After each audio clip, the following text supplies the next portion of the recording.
నమస్తే. నేను మీ జర్నలిస్ట్ రవిచంద్ర.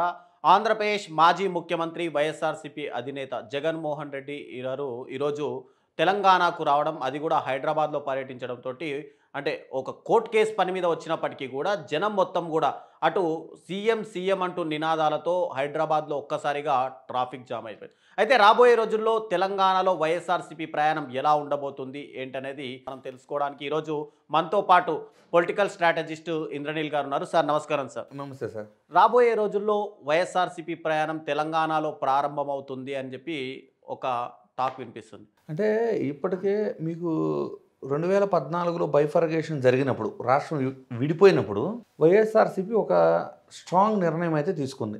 ఏంటి, ఆంధ్రప్రదేశ్కు మాత్రమే పరిమితం అవ్వాలి. సో స్నేహపూర్వకమైన వాతావరణం కానివ్వండి, ఆ రిలేషన్లో వైఎస్ఆర్‌సీపీ అభిమానులు ఎంత కాదన్నా కూడా బీఆర్ఎస్కి మద్దతుగా నిలబడుతున్నారు తెలంగాణ రాజకీయాల్లో. కాకపోతే ఇక్కడ జనరల్గా ఏమైందంటే సార్, రాష్ట్రం విడిపోయినప్పుడు ఇప్పుడు వైఎస్ఆర్‌సీపీ క్యాడర్ అంతా ఎవరు? కాంగ్రెస్ భావజాలము, ఒకప్పుడు కాంగ్రెస్ కార్యకర్తలే వైఎస్ఆర్‌సీపీకి ట్రాన్స్ఫర్ అయ్యారు. సో తెలంగాణలో వచ్చేసరికి కాంగ్రెస్ ఆ రోజున అంటే తెలంగాణ రాష్ట్రాన్ని ఇచ్చిన పార్టీగా కాంగ్రెస్ ఉండిపోవటం వల్ల కాంగ్రెస్ 10 సంవత్సరాలు అధికారానికి దూరమైనా కూడా తెలంగాణలో కాంగ్రెస్ పార్టీ జీవంతో ఉంది. అందువల్ల ఏంటంటే కాంగ్రెస్ భావజాలం కలిగిన క్యాడర్ అంతా కూడా కాంగ్రెస్లో ఉండిపోయారు. సో రాజశేఖర్ రెడ్డి గారు అంటే ప్రాణంలా ప్రేమించే అభిమానులు మాత్రము, మరియు సెటిలర్సు, ఎస్పెషల్లీ రాష్ట్ర విభజన జరిగినా కూడా ఇప్పటికీ కూడా ఆంధ్ర వాతావరణాన్ని కలిగి ఉండే ఖమ్మం జిల్లా, బోర్డర్లో ఉండే నల్గొండ జిల్లా, అక్కడ మాత్రం ఇప్పటికి కూడా కాంగ్రెస్కి ఎంత అభిమానం అంటే కాంగ్రెస్ యొక్క పార్టీకి ఎంతమంది అభిమానులు ఉన్నారో వైఎస్ రాజశేఖర్ రెడ్డి గారికి అలాగే జగన్మోహన్ రెడ్డి గారికి కూడా అదే స్థాయిలో అభిమానులు ఉన్నారు. 2014 రాష్ట్రం విడిపోయిన తర్వాత అంటే బీఆర్ఎస్తో ఆ రోజు పొత్తు పెట్టుకొని ఒకవేళ తెలంగాణలో పోటీ చేయాల్సిన పరిస్థితి ఉంటే, రాష్ట్రం విడిపోవడానికి కారణమైన బీఆర్ఎస్తో వైఎస్ఆర్‌సీపీ పొత్తు అనేది డెఫినెట్లీ ఆంధ్రప్రదేశ్లో కూడా వైఎస్ఆర్‌సీపీ పార్టీకి చాలా నష్టం అయితే చేసేది. సో ఆ రోజున వైఎస్ఆర్‌సీపీ తీసుకున్న నిర్ణయం పార్టీకి చాలా మంచిగా చేసింది. అంటే తెలంగాణ రాజకీయాల్లో ఇన్వాల్వ్ అవ్వం కంప్లీట్గా. అంటే 2014 ఎన్నికల్లో పోటీ చేశారు వైఎస్ఆర్‌సీపీ, తెలంగాణలో కూడా పోటీ చేసింది. ఖమ్మం పార్లమెంట్ను గెలుచుకోగలిగింది. 3 అసెంబ్లీ స్థానాలను గెలుచుకోగలిగారు ఖమ్మంలో. అలాగే కొన్ని ప్రధానమైన ప్రాంతాలలో మంచి నెంబర్ ఆఫ్ ఓట్స్ కూడా తెచ్చుకోగలిగారు. అంటే మీకు పుత్తా ప్రతాప్ రెడ్డి గారు కావచ్చు, అట్లా మీరు తీసుకుంటే చాలా నియోజకవర్గాల్లో మంచి నెంబర్ ఆఫ్ ఓట్స్ అంటే 20,000, 25,000 అట్లా మంచి నెంబర్ ఆఫ్ ఓట్సే దక్కించుకోగలిగారు. అయితే ఆ తర్వాత ఎప్పుడైతే అంటే బీఆర్ఎస్తో పొత్తు పెట్టుకోలేరు, బీఆర్ఎస్తో పొత్తు పెట్టుకుంటే ఏమైంది అంటే ఆంధ్రాలో అంటే రాష్ట్రం విడిపోవడానికి కారణమైన పార్టీతో పొత్తు అనేది వైసీపీకి నష్టం చేకూర్చే పరిస్థితి ఉంది. కాబట్టి ఆ రోజున పొత్తులు వీటన్నిటికీ పోకుండా తెలంగాణలో ఇక పార్టీ మనం కొనసాగించట్లేదు, ప్రత్యక్ష రాజకీయాల్లో మనం పార్టిసిపేట్ చేయట్లేదు అన్నారు. ఆ తర్వాత పార్టీ నుంచి పోటీ చేసిన వాళ్ళు జగన్మోహన్ రెడ్డి గారి దగ్గరికి వచ్చి కలిసి మాట్లాడుకున్న తర్వాత రకరకాల పార్టీల్లో వెళ్ళి జాయిన్ అయ్యారు. అందులో పొంగులేటి శ్రీనివాసరెడ్డి గారు ఉంటారు, అలాగే కొండ సురేఖ్ గారు ఉంటారు. ఇట్లా పార్టీ తరఫున ఉన్నవాళ్ళు వేరు పార్టీలు వాళ్ళ రాజకీయ జీవితాన్ని చూస్ చేసుకొని మూవ్ అయిన వాళ్ళు ఉన్నారు. కానీ ఇప్పుడున్న రాజకీయ పరిస్థితులు కానీ మీరు తెలంగాణ రాజకీయ ముఖ చిత్రం కానీ తీసుకుంటే ఇక్కడ బీజేపీ, బీఆర్ఎస్, కాంగ్రెస్, ఎంఐఎం ఈ 4 పార్టీలు ప్రతి ఒక్కళ్ళకి మంచి నెంబర్ ఆఫ్ ఓట్ షేర్ ఉంది. దానివల్ల ఏంటంటే 30% ఓటింగ్ వచ్చిన పార్టీ డెఫినెట్లీ ఆ పర్టికులర్ స్థానం నియోజకవర్గంలో గెలుపుని గ్యారంటీగా 30%తో తెచ్చుకోగలదు. అలాంటి పరిస్థితులు ఉన్నప్పుడు ఏ ఒక్క పార్టీకైనా తీసుకోండి, అంటే మీకు రాష్ట్ర విభజన జరిగిన తర్వాత ఆల్మోస్ట్ టీడీపీ ఇక్కడ క్లోజ్ అయిపోయింది. టీడీపీ క్యాడర్ అంతా కూడా బీఆర్ఎస్కి వెళ్ళిపోయారు.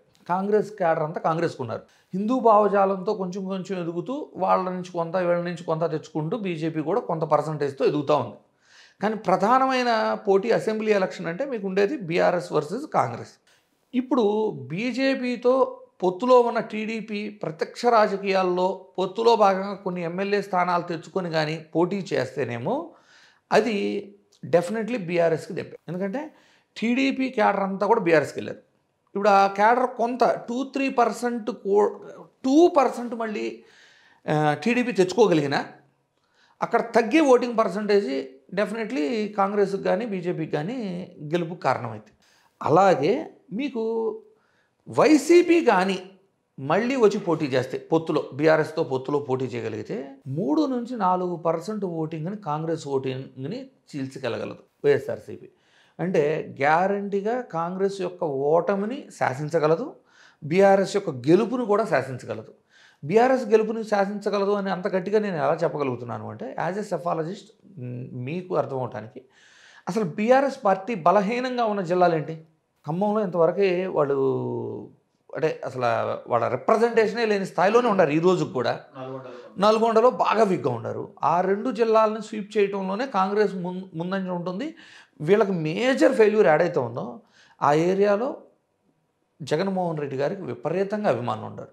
అది అంత గట్టిగా ఎలా చెప్పగలం అంటే, ఖమ్మంలో పొంగులేటి శ్రీనివాసరెడ్డి వైఎస్ఆర్సీపీ తరఫున ఎంపీగా గెలిచాడనో, 3 అసెంబ్లీ స్థానాలు వచ్చినాయనో, 2014ని నేను రిప్రజెంట్ చేసి ఈ రోజు కూడా వైఎస్ఆర్సీపీ దాన్ని చూపించి నేను చెప్పట్లా.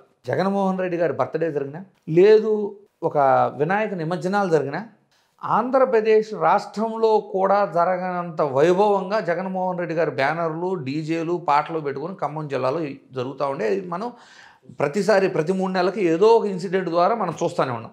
ఈ రోజున తెలంగాణలో 6 సంవత్సరాల తర్వాత జగన్మోహన్ రెడ్డి గారు హైదరాబాద్ వస్తే ఖమ్మంలో హోర్డింగ్స్, బ్యానర్స్ పడ్డాయి. సో ఖమ్మంలో అంత బలమైన క్యాడర్ ఉన్నారు.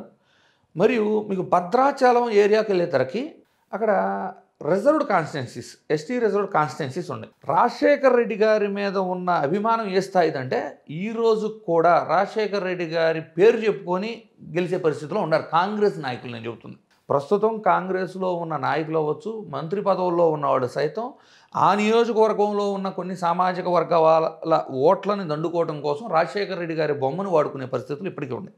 రీసెంట్గా రాజగోపాల్ రెడ్డి గారు కూడా మాట్లాడుతూ, వైఎస్ రాజశేఖర్ రెడ్డి నాకు దేవుడితో సమానం, ఆయన నుంచే నేను రాజకీయాలు అనేవి చాలా వరకు నేర్చుకున్నానని కూడా ఆయన మాట్లాడారు. బట్టి విక్రమార్క గారు అయితే ఆయన పూజ గదిలో దేవుళ్ళందరితో పాటు రాజశేఖర రెడ్డి గారి పటం పెట్టుకొని పూజ చేసుకుంటారు ఆయన.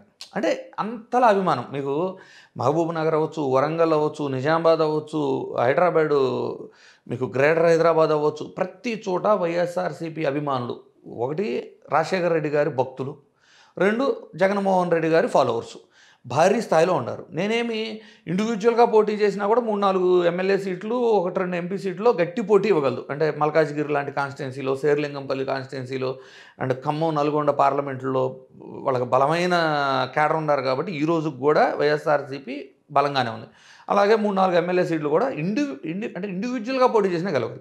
అయితే బీఆర్ఎస్తో కానీ పొత్తుకి ఒప్పుకొని పోటీ చేయగలిగితే డెఫినెట్లీ బీఆర్ఎస్ని గద్దెక్కించే సత్తా వైఎస్ఆర్సీపీకి అయితే ఉంది. సో ఖమ్మము, నల్గొండలో ఎప్పుడైతే వైఎస్ఆర్సీపీ రావటం వలన వీళ్ళకి 3-4% కాంగ్రెస్ ఓటు చేరటము, అండ్ ఖమ్మంలో బలమైన క్యాడర్ ఉన్న వైఎస్ఆర్సీపీ మద్దతుతో బీఆర్ఎస్ ఎప్పుడైతే గెలవగలిగిందో వాళ్ళ గెలుపు ఇప్పుడు జనరల్గా ఏమైంది అంటే, ఈ రోజున అధికారంలో ఉన్న కాంగ్రెస్కి యాంటీ ఇన్కంబెన్సీ, ప్రభుత్వ వ్యతిరేకత ఓటు అనేది 3-4% యాడ్ అవుతుంది.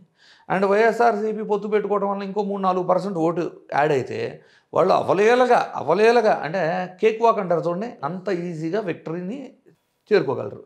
దాంతోపాటు నేను ఇదివరకు కూడా చెప్పున్నా, మళ్ళీ చెప్తానండి, 2023 అసెంబ్లీ ఎన్నికల్లో సైతం గ్రేటర్ హైదరాబాద్ పరిధిలో టీడీపీ క్యాడర్ మొత్తం కూడా కాంగ్రెస్ గెలుపు కోసం చాలా కష్టపడ్డారు, బహిరంగంగా కష్టపడ్డారు, చేశారు. కాంగ్రెస్ గెలిచిన తర్వాత గాంధీ భవన్లో కాంగ్రెస్ జెండాల కంటే కూడా టీడీపీ జెండాలు ఎక్కువ ఎగిరినాయి. కానీ గ్రేటర్ హైదరాబాద్లో ఒక్క స్థానాన్ని కూడా కాంగ్రెస్ గెలుచుకోలేకపోయింది. కానీ వాళ్ళు ఏం చెప్తారు, అసలు హైదరాబాద్ పట్టణంలో ఏది ఎక్కడ ఉండాలో మేమే పెట్టాం, మా నాయకుడే పెట్టారు, ఇది ఏడు ఉండాలి ఆడ ఉండాలి అంటే హైదరాబాద్ని ఈ స్థాయికి తీసుకొచ్చిందే మా నాయకుడు అని చెప్తారు కదా. అంటే ఇప్పటికీ ఒకటి ఏంటంటే, ఆంధ్ర వలస ఓటర్లు ఎవరైతే ఉన్నారో అందరూ కూడా టీడీపీ వైపే ఉన్నారని చెప్తున్నారు. అది అవాస్తవం అంట నేను. ఎందుకంటే ఆంధ్ర సెటిలర్స్ ఎవరైతే ఉన్నారో, సెటిలర్స్ అనొచ్చు, వలసదారులు అవచ్చు, ఇక్కడ ఓటు హక్కు ఉన్నవాళ్ళు, ఆంధ్ర వాళ్ళు వృత్తిరీత్యా అవచ్చు, రకరకాల వ్యాపార రీత్యా అవచ్చు, ఇక్కడ వచ్చి సెటిల్ అయిపోయి ఓటు హక్కు ఉన్నవాళ్ళు 2 పార్టీలు వాళ్ళు ఉంటారు. అంటే మీకు టీడీపీ వాళ్ళు ఉంటారు, వైఎస్ఆర్సీపీ వాళ్ళు ఉంటారు. అయితే వైఎస్ఆర్సీపీ మద్దతు అంటే పరోక్షంగా మద్దతు తెలిపితేనే బీఆర్ఎస్ అన్ని స్థానాల్లో గెలిచింది. బహిరంగంగా టీడీపీ తిరిగితే కూడా ఒక స్థానం గెలవనప్పుడు ఏ పార్టీ అభిమానులు ఎక్కువ మంది ఉన్నట్టు హైదరాబాదులో? కామన్గా వైఎస్ఆర్సీపీ కదా. సో వీటికి తోడు మీకు రాష్ట్ర వ్యాప్తంగా ముస్లిం మైనారిటీ ఓటర్స్ భారీ స్థాయిలో ఉంటారు తెలంగాణలో. ముస్లిం మైనారిటీ ఓటర్స్లో రాజశేఖర్ రెడ్డి గారికి ఉన్న ఇమేజే వేరు. ఎందుకంటే దేశంలోనే ప్రప్రథమముగా ముస్లిం మైనారిటీస్కి రిజర్వేషన్ కల్పించిన వ్యక్తి రాజశేఖర రెడ్డి గారు. ముందుగా 5% సపరేట్ రిజర్వేషన్ అన్నారు. సరే కోర్టుకు వెళ్తే ఏదైనా కానీ రాష్ట్ర పరిధిలో 50%ను మించి రిజర్వేషన్లు రాకూడదు అని చెప్పారు. సో ఆ పరిస్థితుల్లో అప్పటికే 46% అన్ని రిజర్వేషన్లు ఎస్సీ ఎస్టీ బీసీ అన్నీ కలిపి 46% ఉన్నప్పుడు ఆయన వీళ్ళని కొత్త కేటగిరీ బీసీ కింద క్రియేట్ చేసి ఆ 4% ఇవ్వగలిగేది వాళ్ళకి ఇచ్చారు. సో ముస్లిం మైనారిటీ వాళ్ళకి దేశంలో ప్రప్రథమంగా రిజర్వేషన్ కల్పించిన ఘనత రాజశేఖర రెడ్డి గారిది. సో ఇప్పటికి కూడా ఎంఐఎం పార్టీ సైతం ఆంధ్ర రాజకీయాల విషయంలో కూడా ప్రతిసారి ఏం చెప్తారంటే రాజశేఖర రెడ్డి గారి మీద మాకున్న గౌరవరీత్యా రాజశేఖర రెడ్డి గారి తనయుడైన జగన్మోహన్ రెడ్డి గారిని గెలిపించండి అని పిలుపునిస్తూనే ఉంటారు ప్రతి ఎలక్షన్కి. అలాగే రాజశేఖర రెడ్డి గారి విషయంలో మాత్రం ఎంఐఎం పదే పదే స్మరిస్తూ గొప్పగానే చెప్తే రాజశేఖర రెడ్డి గారి విషయంలో ఏ రోజు కూడా వాళ్ళు దూషించడం కానీ తక్కువ చేసి మాట్లాడిన చరిత్ర లేదు. అలాంటి రాజశేఖర రెడ్డి గారి తనయుడు పార్టీ అయిన వైఎస్ఆర్సీపీ తెలంగాణలో వచ్చి పోటీ చేస్తున్నప్పుడు డెఫినెట్లీ ముస్లిం ఓటర్లో కూడా భారీ స్థాయిలో చీలిక ఉంటుంది. అంటే ఈ ముస్లిం ఓటర్లు జనరల్గా ఏమవుతుంది, బీఆర్ఎస్ వర్సెస్ కాంగ్రెస్ మధ్య ఈ చీలిక ఉంటుంది. అంత భారీ సంఖ్యలో ఉన్న ముస్లిం ఓటర్స్ని చీల్చగలడానికి ఇది కూడా ఒక కారణం అవుతుంది. అంటే కేసీఆర్ గారికి ఇక్కడ జగన్మోహన్ రెడ్డి గారికి మధ్య ఒక అవినాభావ సంబంధం ఉంది కాబట్టి ఒకవేళ తెలంగాణలో పార్టీ పెట్టడానికి కేసీఆర్ ఏమైనా అంటే వద్దని కనుక మాట్లాడితే ఏమైనా వెనకంజ వేసే అవకాశం లేదంటే ఒకవేళ పార్టీ పెట్టే ఉద్దేశమే లేదనుకోండి జగన్మోహన్ రెడ్డి గారికి ఇక్కడ ప్రత్యక్షంగా బీఆర్ఎస్కు నేను మద్దతు ఇస్తున్నానని ఏమైనా ప్రకటించే అవకాశాలు ఉంటాయి? అంటే పార్టీ కొత్తగా పెట్టవసరం లేదు సార్. ఆల్రెడీ ఆంధ్రాలో ఉన్న పార్టీ ఇక్కడ పోటీ చేయొచ్చు. అయితే పోటీ ఒకప్పుడు ఎందుకు వద్దనుకున్నారు అనేది ఫస్ట్ థింగ్. ఒకప్పుడు రాష్ట్ర విభజన జరిగినప్పుడు వద్దనుకోవాలి, గుర్తుపెట్టుకోండి. రాష్ట్ర విభజన జరిగినప్పుడు ప్రజలు అప్పుడు కూడా 3 అసెంబ్లీ స్థానాలను ఒక పార్లమెంటు స్థానాన్ని ఇచ్చారు. చాలా స్థానాలలో గౌరవప్రదమైన ఓటింగ్ని ఇచ్చారు. కానీ ఆ స్థాయి మనది కాదు, మనం ఇంకా ఎక్కువ రావాలి అనేదో లేదు అంటే ఆంధ్ర పాలిటిక్స్ మీద ఫుల్ ఫోకస్ పెడదామనే ఉద్దేశంతో మిత్రపక్షంలాగా ఉన్న బీఆర్ఎస్కి ఇబ్బంది కలగకూడదు అనుకోను పొత్తు లేదు అంటే ఇక్కడి నుంచి పోటీ విరమించుకున్నారు. అలా అని 2014లో విరమించుకోవాలి. అదే బైఫర్గేషన్ అయిన తర్వాత కూడా తెలంగాణలో వైఎస్ఆర్సీపీ పోటీ చేసింది. కానీ ప్రస్తుతం ఉన్న రాజకీయ పరిస్థితుల్లో అసలు జాతీయ పార్టీలు సైతం అంటే పైనేమో బీజేపీ వర్సెస్ కాంగ్రెస్ అని బాగా గొడవపడుతూ కొట్టుకుంటూ ఉంటాయి. కట్ చేస్తే ఆంధ్రప్రదేశ్లో బీజేపీ అండ్ కాంగ్రెస్ కలిసి పనిచేస్తాయి. తెలంగాణలో కూడా కొన్ని సందర్భాల్లో బీఆర్ఎస్ను ఓడించడం కోసం బీజేపీ కాంగ్రెస్ అనైతికమైన మద్దతుతో వ్యవహరిస్తున్నాయి, కళ్ళకు కనపడుతున్నాయి. ఇలాంటివి చూస్తున్నప్పుడు అంటే రాజకీయాన్ని రాజకీయంగా చెయ్యాలి అని మాత్రం ఇప్పటిదాకా చేయలేదనుకుంటా. నేనైతే నాకున్న వెరీ క్లారిటీ ఏంటంటే జగన్మోహన్ రెడ్డి గారు రాజకీయాన్ని రాజకీయంలా చేయలేదు. ఆయన ఎంతసేపు ఏంటంటే ప్రజలకు మంచి చేస్తే ప్రజలు డెఫినెట్లీ మనం ఎన్నుకుంటారు. లబ్ధి చెందిన ప్రజలు అవ్వచ్చు, మంచి జరిగిన ప్రజలు అవ్వచ్చు, వాళ్ళంతా ఆటోమేటిక్గా మనకు ఓటేస్తారు కాబట్టి మనం గెలుస్తామని నమ్మారు. రాజకీయాన్ని రాజకీయంగా చేయలేదు. ఇప్పుడు జరుగుతున్న పరిణామాలను చూసిన తర్వాత డెఫినెట్లీ రాజకీయాన్ని రాజకీయంగా చేయాలి అనుకుంటే మాత్రం పక్కనున్న తెలంగాణ రాష్ట్రంలో తనకు అనుకూలమైన ప్రభుత్వం అధికారంలో ఉండటం కూడా రాజకీయమే కదా. ఈ రోజున కాంగ్రెస్ జగన్మోహన్ రెడ్డి గారిని బద్ధశత్రుగా చూస్తుంది. అంటే రాహుల్ గాంధీ గారు సైతం జగన్మోహన్ రెడ్డి గారిని ఒక బద్ధశత్రుగా చూస్తున్నప్పుడు అలాంటి ప్రభుత్వం అధికారంలో ఉండి కోర్టు కేసుల కాడ నుంచి అంటే ఇక్కడ లోటస్ పాండ్లో 2019 ఎన్నికలకు ముందు పార్టీ కార్యాచరణలు అవ్వచ్చు, ప్రోగ్రామ్స్ అవ్వచ్చు, ఆంధ్రప్రదేశ్లో ప్రతిపక్షంలో పార్టిసిపేట్ అంటే ప్రతిపక్ష కార్యాచరణ అవ్వచ్చు, ఏదైనా కూడా లోటస్ పాండ్ నుంచి నడిచింది. ఈ రోజున బెంగళూరులో నివాసం ఉంటూ లోటస్ పాండ్కు దూరం అవ్వాల్సిన కారణం ఎందుకంటే ఇక్కడ ఉన్న సీఎం అవ్వచ్చు, ఏదైనా కానీ ఇంటెలిజెన్స్ అవ్వచ్చు, అన్నీ కూడా మనకు వ్యతిరేకమైన రాజకీయ పార్టీ అధికారంలో ఉంది కాబట్టి ఇక్కడ నుంచి ఆర్గనైజ్ చేయలేపారు. అది వాస్తవం, క్యాడర్ అవ్వచ్చు, అందరికీ తెలిసిన వాస్తవం. సో అలాంటి వాతావరణం ఉన్నప్పుడు ఎందుకు మనకి అనుకూలంగా లేని ప్రభుత్వం అధికారంలో ఉండాలి? మనం ఒక్కడుగు ముందుకేసి ఒకటి బహిరంగంగా వైఎస్ఆర్సీపీ కార్యకర్తలను బీఆర్ఎస్ కోసం పనిచేయండి అని చెప్పటము, బీఆర్ఎస్ గెలుపు కోసం వైఎస్ఆర్సీపీ తరఫున పొత్తులో పోటీ చేయకపోయినా బీఆర్ఎస్ గెలుపు కోసం జగన్మోహన్ రెడ్డి గారు వచ్చి కొన్ని ప్రాంతాల్లో పర్యటించడం బీఆర్ఎస్ కోటేయమని. అంటే ఎస్పెషల్లీ ఖమ్మం జిల్లాలో, నల్గొండ జిల్లాలో, గ్రేటర్ హైదరాబాద్లో అలా ఒక 10 రోజులు తెలంగాణలో జగన్మోహన్ రెడ్డి గారు పర్యటించినా బీఆర్ఎస్ గద్దెనెక్కుతుంది. లేదు పొత్తు పెట్టుకుంటే జగన్మోహన్ రెడ్డి గారు వచ్చి పొత్తు పెట్టుకున్న తర్వాత ఎంఐఎం కూడా తప్పని పరిస్థితిలో పొత్తు పెట్టుకోవాల్సి వచ్చింది. సో బీఆర్ఎస్ వైఎస్ఆర్సీపీ ఎంఐఎం పొత్తు పెట్టుకుంటే ఇక అది clean sweep election. So Jaganmohan Reddy గారు రాజకీయాన్ని రాజకీయంగా చేయదలిస్తే అంటే పొత్తులు అనేది బీఆర్ఎస్ ప్రభుత్వానికి ఏమి అంటే బీఆర్ఎస్ పార్టీకి ఏం కొత్త కాదు కదా. వాళ్ళు అన్ని రకాల పార్టీలతోనూ పొత్తు పెట్టుకొని ఉన్నారు. వాళ్ళు ఎలాగో జగన్మోహన్ రెడ్డి గారితో పొత్తు పెట్టుకోవడానికి ఆల్రెడీ ఈగర్లీ ఉన్నారు. సో జగన్మోహన్ రెడ్డి గారు ఇది అర్థం చేసుకొని ఒక్కడుగు ముందుకేయగలిగితే రాబోయే ఎన్నికల్లో బీఆర్ఎస్ గద్దెనెక్కుతుంది. 6 నెలల ముందే ఎలక్షన్ జరిగిద్ది. అంటే ఏపీలో ఎలక్షన్లకు 6 నెలల ముందు తమకు అనుకూలమైన ప్రభుత్వం తెలంగాణలో అధికారం ఉండటం కూడా వైఎస్ఆర్సీపీకి లాభించే విషయమే కదా. ఖచ్చితంగా. ఎందుకంటే ఇక్కడ అనుకూలమైన ప్రభుత్వం ఉంటేనే ఏదైనా నీటి సమస్యలు కానీ లేదంటే వేరే ఏ ఇష్యూలు ఉన్నా కూడా 2 ప్రభుత్వాలు సానుకూలంగా వెళ్ళే అవకాశం. అదే కనుక ఒకవేళ ఇక్కడ అపోజిషన్కి సంబంధించినటువంటి అంటే కాంగ్రెస్ కానీ వేరే పార్టీలు ఏదైనా అధికారం ఉంటే రేపు ఫ్యూచర్లో ఏ సమస్య ఉన్నా 2 రాష్ట్రాల మధ్య భేదాభిప్రాయాలు వచ్చే అవకాశం. సో ఇవన్నీ కూడా అంటే రేపు తను అధికారంలో ఉండే టైంకి మళ్ళీ బీఆర్ఎస్ అధికారంలో ఉంటే నీటి సమస్యలు అవ్వచ్చు, ప్రతిదీ కూడా సాల్వ్ చేసుకోవడం కానీ చాలా ఈజీగా ఉంటుంది. అండ్ రాజకీయాన్ని రాజకీయంగా చేయదలుచుకున్న జగన్మోహన్ రెడ్డి గారు ఒక్క అడుగు ముందుకేస్తే బాగుండిద్ది అనేది కార్యకర్తల కోరిక కూడా.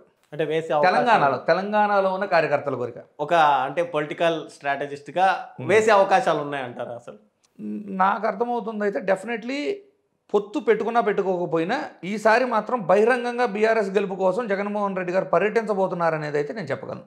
రాబోయే రోజుల్లో ఇటు తెలంగాణ వ్యాప్తంగా వైఎస్ఆర్సీపీ ప్రయాణం అంటే ఒకవేళ పార్టీని రంగంలోకి దింపి ఒకవేళ అంటే గతంలో పార్టీ పోటీ చేసినా వద్దు మనకు తెలంగాణ రాజకీయాలు అనే విధంగా జగన్మోహన్ రెడ్డి గారు దూరంగా ఉంటూ వచ్చారు. ఇప్పుడు కనుక ఒకవేళ తెలంగాణలో మళ్ళీ అధికారం రావాలనుకుంటే జగన్మోహన్ రెడ్డి గారు విస్తృతంగా పర్యటించే అవకాశం లేదు.